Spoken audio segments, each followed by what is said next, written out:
Hey everybody. In this presentation, I'd like to talk about emotion and color and come at it from a painter's perspective.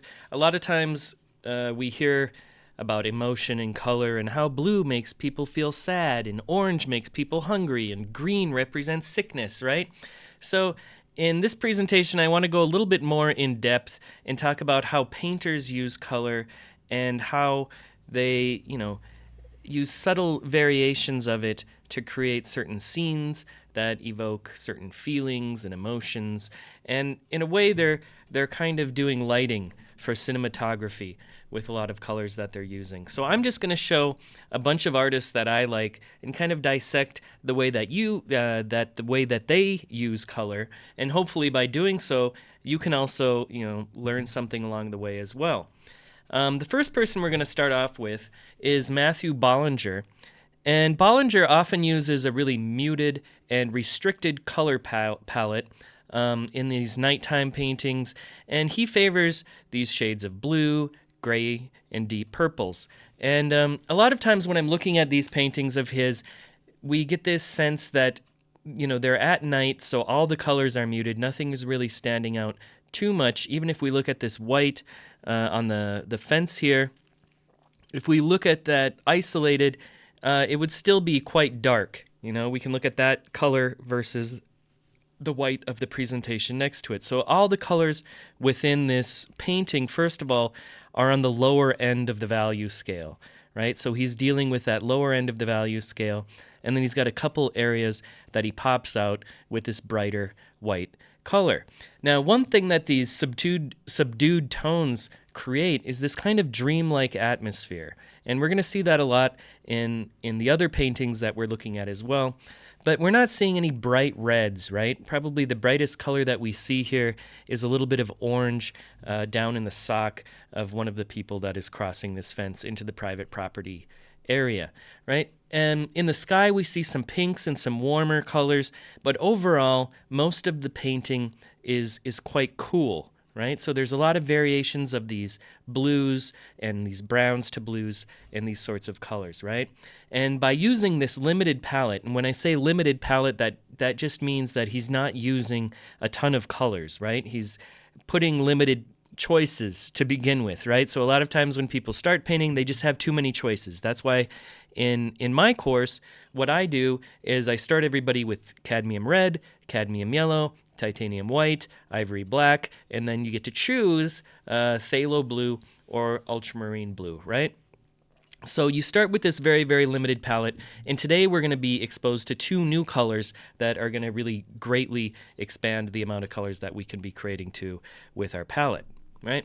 So I'm just specifically looking at a lot of nighttime paintings by Bollinger. He's got some others ones as well. However, these nighttime paintings, I think, really capture this sense of creating a mood with a certain swath of colors, right? So you can imagine when you're going to interior designing, you've got this palette and you've got these different swatches of color that you put on the wall and you start thinking about, right? So if we imagine Matthew Bollinger's paintings, right, and what swatches does he use to create these paintings? And that's going to be one of the first exercises we do, is creating a palette that has all these different options available before we start the painting, right? A lot of, when we look at the lighting in Bollinger's works, we can get this sense that they're kind of have this glowing feeling to them, like a moon is almost lighting them. But there's also a lot of artificial light, such as street lights, televisions, these warm interior lamps, and these sorts of lighting, and this adds a lot of warmth to the painting. But when we're looking at a lot of these skin tones, we're really seeing a lot of variations of these purples. Look at the green color on this tank top of the person holding the skateboard there. And here, when we're looking at an interior painting, we see a different variation of colors. Again, they're all on the lower end of the value scale here. So they're all pretty dark. If we look at that whitest white, think about how dark is that whitest white, and then work down from there. A lot of the times when people, kind of screw up a painting, they just punch it and they make their white too white, and that just blows out all your lights. So it's okay to kind of chill with a darker light. And that's one thing you learn, I think, early on as well, is doing these variations of these whites. do you want to go warm? Do you want to go cool? That's really a decision you have to make. And if we look at the tank top in this painting by Bollinger here, it's also obviously got this kind of cool bluish tone to it, right? And that's contrasted against these kind of warms that we see up in the couch, towards the top of the couch, and the floor as well has this kind of warmth in the floor as well, right? But the blue tones really dominate this entire painting, and this kind of gives us this feeling of solitude when we look at the subject in this painting as well. We can see the subject is kind of having this contemplative moment, even though they've got a beer can next to this baby bottle or whatever. But we have this kind of sense of, I don't know, isolation perhaps, or aloneness, solitude. And that's the emotional tone that's being set by these color decisions that Bollinger is making, right? And in a lot of Bollinger's paintings, this is a great subject for you to do, by the way, as you're working towards your final works, where you have 3 weeks to create one painting, and you choose your own subject. A great subject to choose is simply a figure in an interior, right? So we've been working throughout this whole class. We started with cubes and spheres and value scales, and went to painting cubes, and children's blocks, and then went to painting flowers and drapery and all these other things, right? We've slowly been building up all these skill sets. And, last week we did portraits and the self-portraits, and now we can think about putting that figure into space, right? So we start considering, what is the space around that figure, and how does that affect the way we see that figure? And again, this comes back to a form of cinematography almost. How are we going to place that figure into the painting? And this can be done through sketching. This can be done through creating thumbnail sketches before you begin, or it can simply begin by taking a series of photographs, hundreds, and I recommend, the more the better. Take hundreds of photographs of somebody and just paint them in an interior setting, and treat the couch the same way you treat the figure, right? And that can be a great final project for you to do as well. But let's look at just the interplay of the muted and vibrant colors that we see here in this work. We have these orange mixing with these kind of very stereotypical Bollinger kind of purples, right? As well, we have some use of pattern in the Afghan that is over that armchair there. And this kind of, I don't know what you would call it, a very average domestic sort of scene that could be seen across a lot of places, especially in the United States, right? Now let's contrast this against the use of color by somebody else. This is somebody called Super Future Kid, and their signature style is characterized by this hypersaturated and neon-like colors, right? So there's this intense vibrancy of her palettes, and it kind of makes us think about these artificial colors that existed in the 1990s. We also think of things like toys, cartoons, candies, all because of this marketing hype surrounding these types of items for children, right? But as well, we kind of get a feeling of the birth of the internet with these types of colors, right? They're artificial. They're not hearkening to reality and like painting an acorn on a desk, right? They're about painting a person that exists in a more digital universe, right? So we see these bright pinks and yellows and blues, and we oftentimes kind of synonymize. Can we do that? These are awesome too. Yeah, these are also synonymous with joy, innocence, and in having kind of a sense of fun, which is also present in her paintings too, right? So we see some, alluding to Picasso, of course, on the left hand, and then we see a painting of a cat. So they're very playful paintings to begin with as well. Even the blues, and we look at these blues, there's like a very baby bluishness about them. And blue and pink, hearkening back to Matisse as well, of course, blue and pink is just one of the best color combinations. There's just no way you can convince me otherwise. But also look at, don't worry so much about painting. Like, that's another great, example of Super Future Kid. And what she does with her works is, I think she's a really great painter, but there's also just this kind of get her done approach to it in creating the compositions and how they work. Look at this little figure, like a motherly figure through this window, but like window paintings are kind of awesome. Right? Like paintings of people and little landscapes outside of windows, that's something you can always do. in painting. That's kind of a nice little addition. It's like a painting inside of a painting, right? A lot of the colors are often fading into one another and these smooth gradients in these works as well. And so this kind of gives us this dreamy feel of the work too. So in the top, we see this kind of yellow color transitioning slowly into this pink. So that's another thing to think about. How do you want your colors to mix with one another? So far we've been thinking about getting things right, and I've been coming around and helping you with your self-portraits, and like the end of your mouth is not down here, it's over here, right? And like fixing certain drawing elements. But now that you're getting to have a little bit more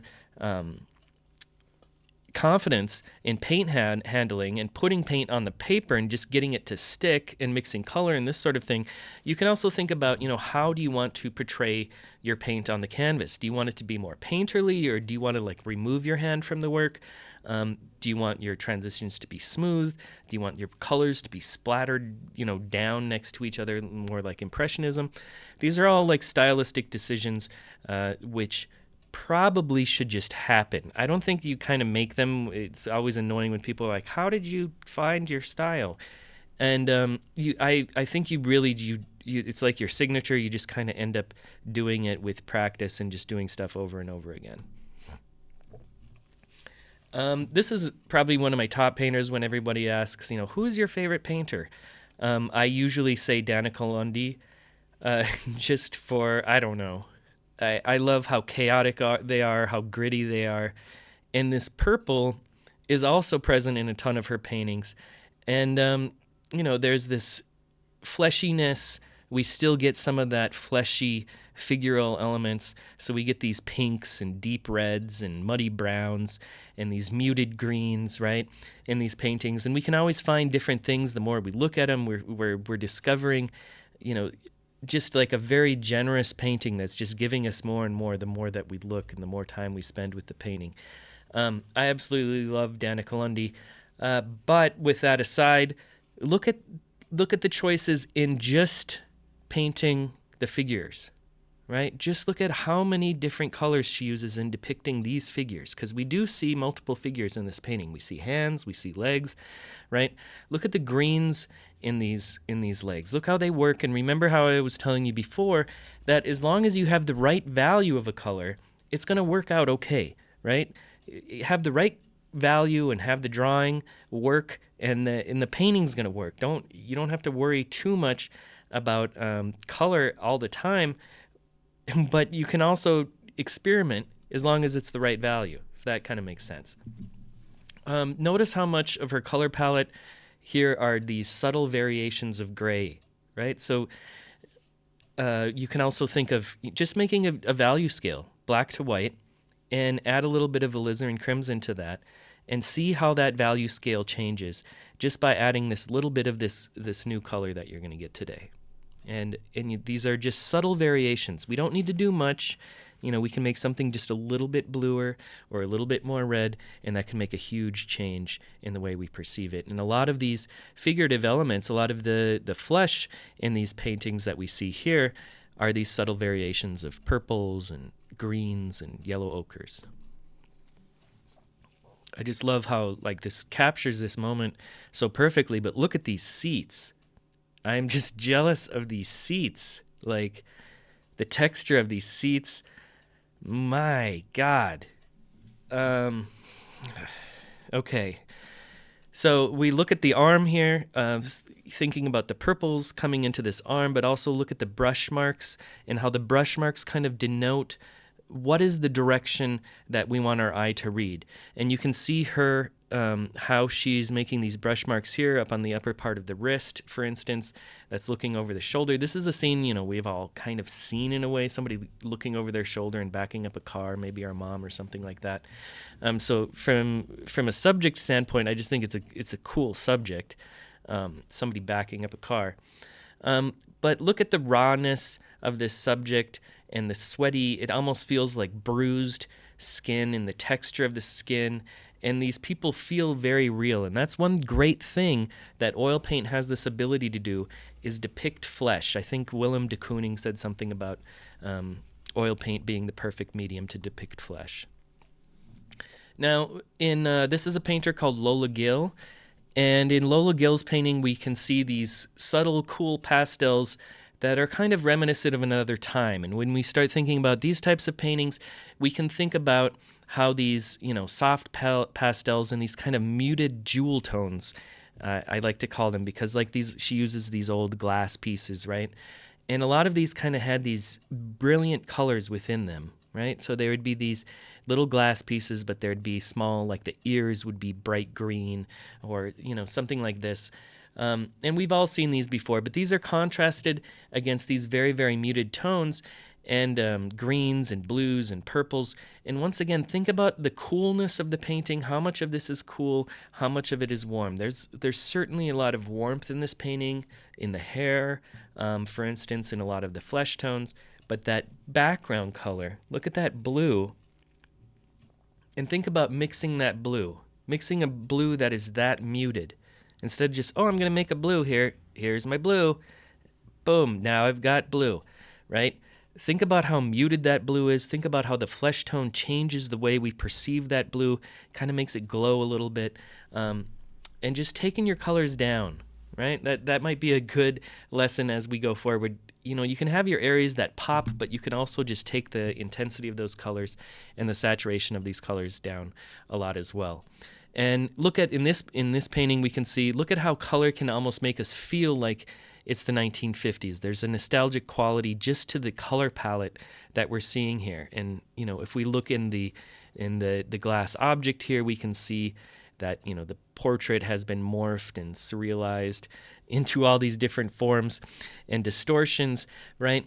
But we still get a feel, even in this kind of surreal mess, we get this feel of something very wholesome and very 1950s, very domestic as well. And that's something we saw in a lot of these different paintings, is a very, very domestic feel. Maybe that's just what I'm drawn to, is domestic figure painters, right? So here's another thing I talked about. Her paintings are kind of like still lifes, and they're also like portraits. And so a lot of times, still lifes and the objects that people use and put into their paintings, right? Those can often have like some sort of meaning or significant value, right? So you can make a portrait just by making still lifes of people. That could be one way of looking at a still life, right? What objects would you put together to create a still life? And when you put the still life in front of a person, you're looking through that object itself, and that object is also kind of, reflecting that person and morphing that person into all these different shapes.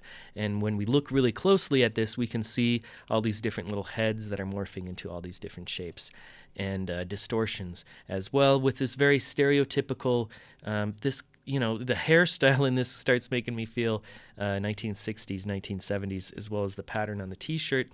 But that green even feels 1970s as well, right? So contrast against this, this feels a little bit older. This feels a little bit 1970s. This feels a little bit more 1950s to me, right?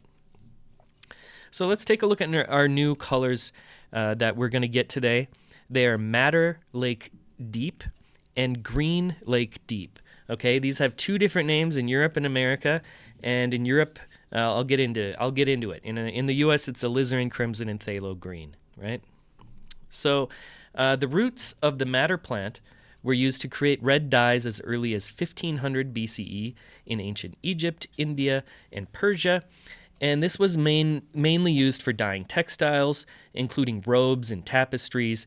And sometimes it was ground into pigments, but it wasn't, that commonly used as a pigment. So this was really a dye when we think about this sort of thing, right? So the madder plant is an actual plant, and you extract, you dry it out and crush it up and all this sort of stuff, and you get this red dye from it. And, you would use it to make clothes look prettier, for lack of a better term. And that's what it was used for most of the time. Now, during the Renaissance, here we have the painting from Van Eyck, and these madder pigments, as they were called, became widely used in oil paintings, and artists really liked it because it had this very transparent quality that was perfect for glazing. Right, so the colors that I've given you so far, cadmium yellow, cadmium red, titanium white, all of those are very, very opaque colors, right? They cover. That's the goal we want to do. We don't want stuff to be streaky in the beginning. We want to be able to cover that painting and get the drawing done right. Okay, now these two new colors, and I know it's week 13, but we're going to make it.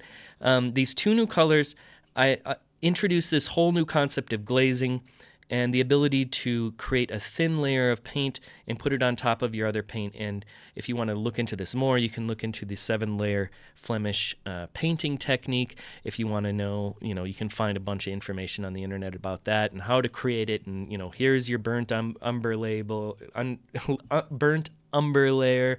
And there's even a layer of how you, prepare the canvas and this sort of thing. And it ends up with you glazing stuff. And essentially, as you glaze, one thing that happens is your lights get darker and your darks get lighter, right? So when you put a glaze on top of something, let's say you have something white and you're going to put a red glaze on top of it, well, that white's going to get a little bit darker, right, in the value scale way of thinking. So oftentimes after you glaze something, some of your highlights you're going to have to pop back, and some of your darks you're going to have to make darker again, right? So in 1869, these guys made a synthetic version. I don't know anything about them. They're German chemists, right? And they were like, wow, this madder color is really great and it's really popular. And, it's synonymous with royalty and these sorts of things as well, right? And so these guys are like, let's do this and let's figure out a new way to do it. And they did some weird stuff with chemistry, and poof, they've got a new color, right? And so they came up with the term Madder Lake, right? Madder Lake Deep, and deep just means dark. Doesn't mean like a deep lake, although that would be cool, like a deep lake, a deep lake blue.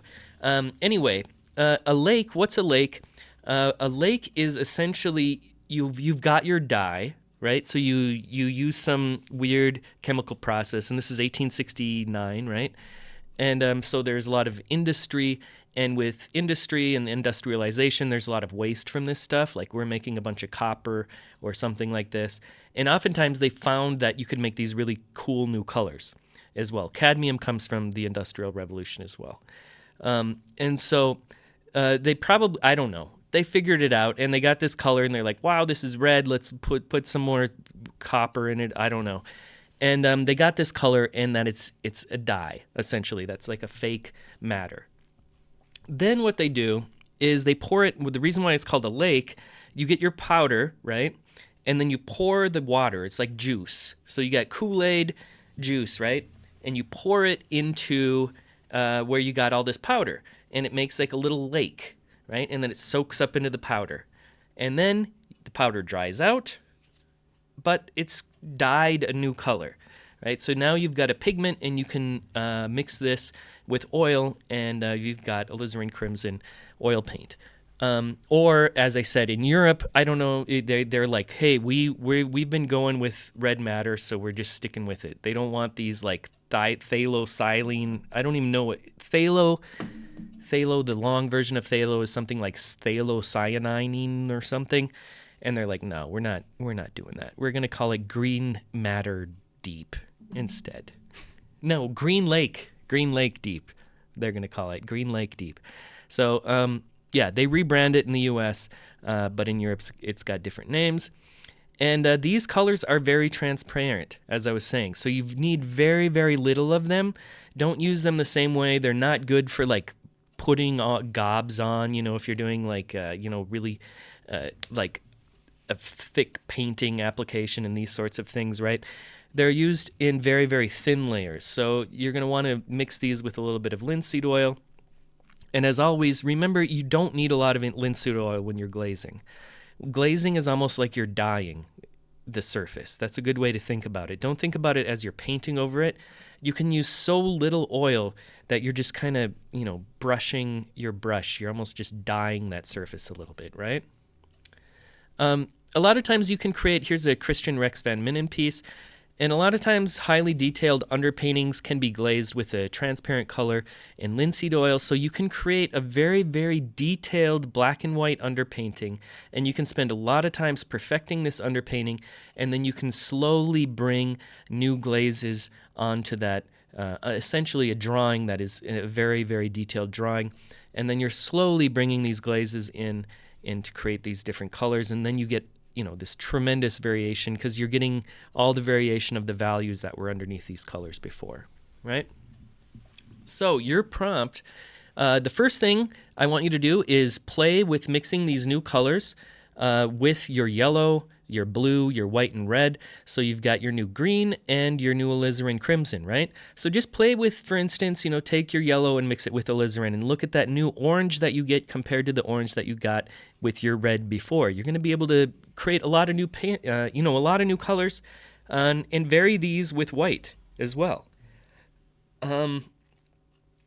Another thing that you can do is create a value scale of some more tonal grays that you would use with the painting. So this would just be gray. You could just literally make a value scale from white to black, and then just add a little bit of alizarin to every single gray. And then all of a sudden, now I've got a bunch of different tonal grays with this slight variation. It's going to become a little bit purple because alizarin and black kind of make this purple as well, right? So you've got this new palette, and you've got this new group of swatches of colors. What I want you to do is pick out a subject of your choosing, and you're going to change the colors of it to your palette, right? So let's say I want to do the still, here's my optional thing, right? So if you don't know what to do, what am I going to paint? Think of your favorite film, and then search for a still from that film, or just watch the movie and, pause it and take a photo of it, right? And then repaint the film image, but use your own new harmonious palette combinations to create this image, right? So if I'm painting the two girls in The Shining in the hallway, right? The two little twin girls. I want to paint that painting, but I'm going to first mix up all my pinks and blues, and I'm going to create my own harmonious color palette from light to dark, and I'm going to use my own palette to repaint this painting with this palette, right? So you can imagine that you're kind of creating a palette for this interior space like I thought about, or like I talked about before. The walls don't have to be white. They can be pink, right? And make a painting exploring a subject with this palette, right? So that's your prompt for the week. Thanks a lot. And if you've got any questions, write them below in the comments or hit me up somewhere else. Thanks a lot.